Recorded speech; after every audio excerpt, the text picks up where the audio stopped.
Assalamualaikum warahmatullahi wabarakatuh. Alhamdulillahirabbil alamin. Wassalatu wassalamu ala asrafil anbiya'i wal mursalin wa ala alihi washabihi ajmain. Sahabat-sahabat, apa-apa pun siapa yang menengok video ni, saya minta korang follow, korang like, korang share seberapa banyak kerana video yang apa yang aku nak buat pada hari ini ia memberi manfaat kepada anda semua dan kepada orang ramai. Okey sahabat-sahabat, tujuan yang aku nak buat video pada hari ini khas untuk kita hendak menyambut bulan Ramadan.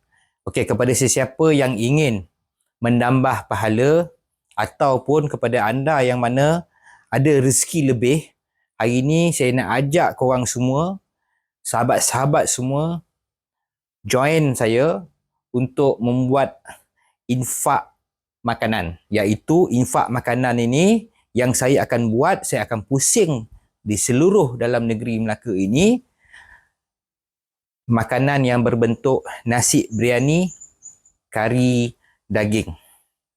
Okey guys, 19 bulan 2 bermulalah bulan Ramadan.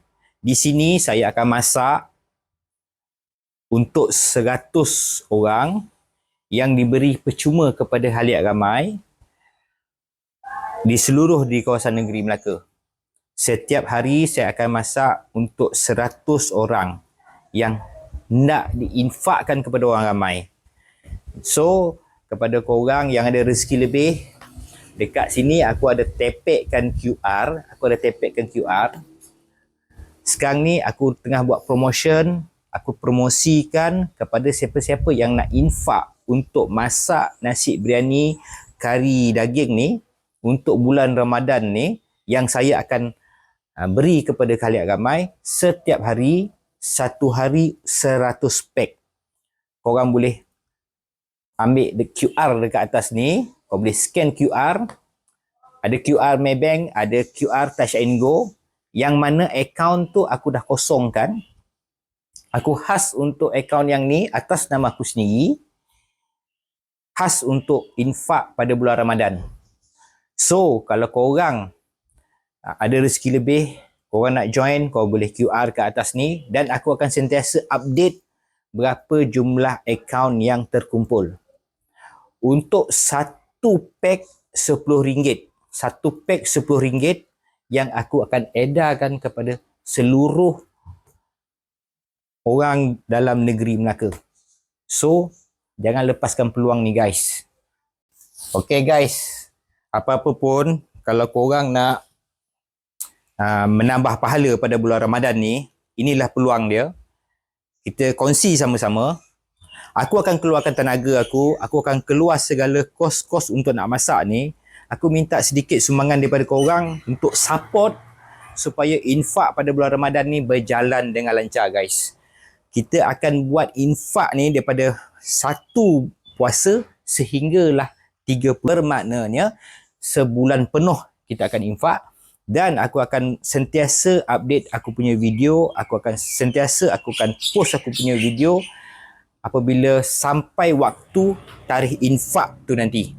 So, account, okay, untuk account yang aku dah tepek QR tu tadi tu, memang khas aku buat untuk siapa-siapa yang nak QR, yang nak tambah pahala pada bulan Ramadan ni. Aku akan sentiasa updatekan berapa akaun dan jumlah.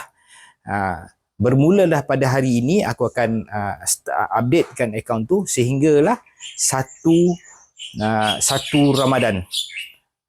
Selepas satu Ramadan, kalau korang nak QR pun boleh lagi, sebab kita masih ada lagi sebulan lagi sehingga 30 Ramadan. So, dekat sini guys, aku dapat pahala, korang pun dapat pahala. Orang ramai yang kita infak kepada orang ramai, orang yang memerlukan, kita infak makanan ni, pahala dia besar guys. Cuba kali saja. Dalam satu tahun ada 30 hari. Jadi so, ambil peluang ni guys. Korang jangan leka-leka. Yang mana belum follow aku, korang follow, tekan butang tambah, repost video aku ni, share, like serta komen. Okay guys, see you again. Assalamualaikum. Salam Jumaat.